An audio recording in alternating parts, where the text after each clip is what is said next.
Well, let's have a look at what next year could bring, and we'll focus specifically on the pandemic because that is really what is going to still dominate the news going into the new year. There'll be a bunch of other things that I'm sure that we'll cover next year as things go along, whether they're things that we know about now or things that pop up at random. But I guess what's dominating the talk now is what Omicron is going to do to the situation. Omicron, as I've been advised, that's the correct pronunciation. And there's the talk, I guess, more if you look at the big picture, that it's potentially going to rewrite the pandemic because we were I guess maybe if Delta did it a bit, we thought we got on top of that, and now it's we got this new variant that, for all intents and purposes, is probably going to replace the Delta variant very quickly, and is probably going to infect a lot more people. What the impacts of that are still being studied and all that sort of thing. There's early indications that perhaps it's more mild, but I guess mild is a subjective term. Just because you don't end up in hospital doesn't mean it's a fun thing to get. And it'll be interesting to see how this kind of progresses going forward. And for me, I think, the fact that Omicron emerged suggests that the world probably and rich countries in particular really need to get on their bandwagon and get vaccines to countries that don't have access to them to prevent further virus circulation and the emergence of variants.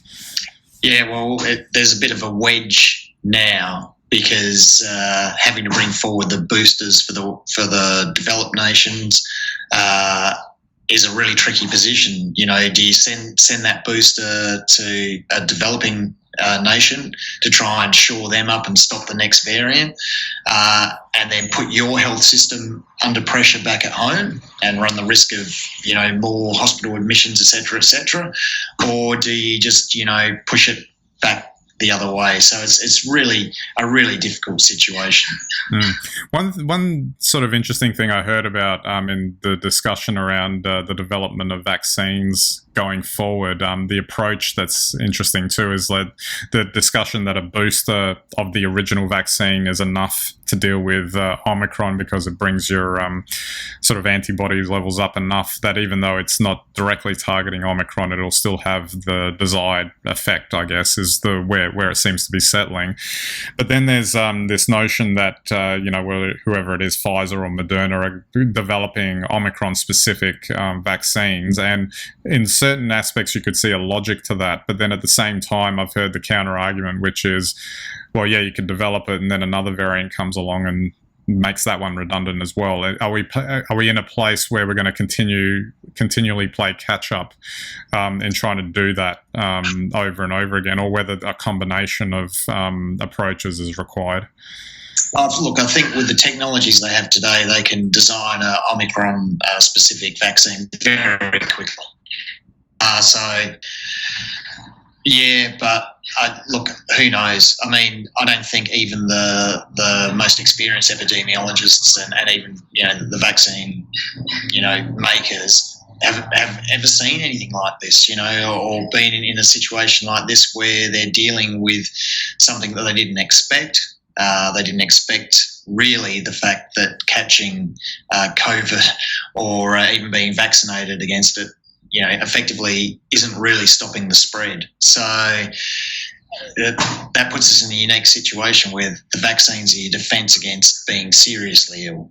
And I think that for us, that's really a whole new learning experience. And look, it's anyone's guess. I mean, we just have to make as much vaccine as possible and get it out around the global community as effectively as possible. And I think that's really the only option. But how you do that, how you organise a task like that, 5 billion shots of vaccine times 2 or 3, 15 billion shots of vaccine, that is a lot of vaccine. And going to remote places without the infrastructure to support stuff that needs to be delivered at -20. And I should clarify before that I in no way meant that it wasn't absolutely incredible that that these vaccines are actually a thing that happened as quickly as they did. That's kind of you'd call that almost a miraculous response to a global pandemic. The fact that we got them at all, you can imagine that if it took them 5 years to come up with one, and we would have this for 5 years, like this, the 2020 lifestyle for 5 years.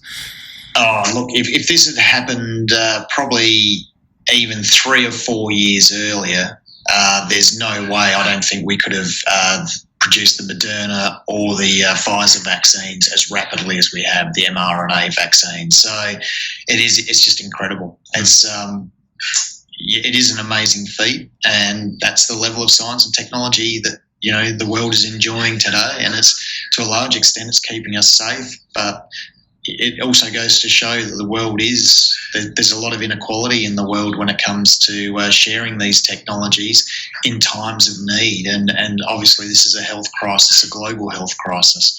And we're very lucky in the nations where we can enjoy a 90% vaccination rate because the vaccines are available, they can get them to us. But not everyone in the world is that lucky.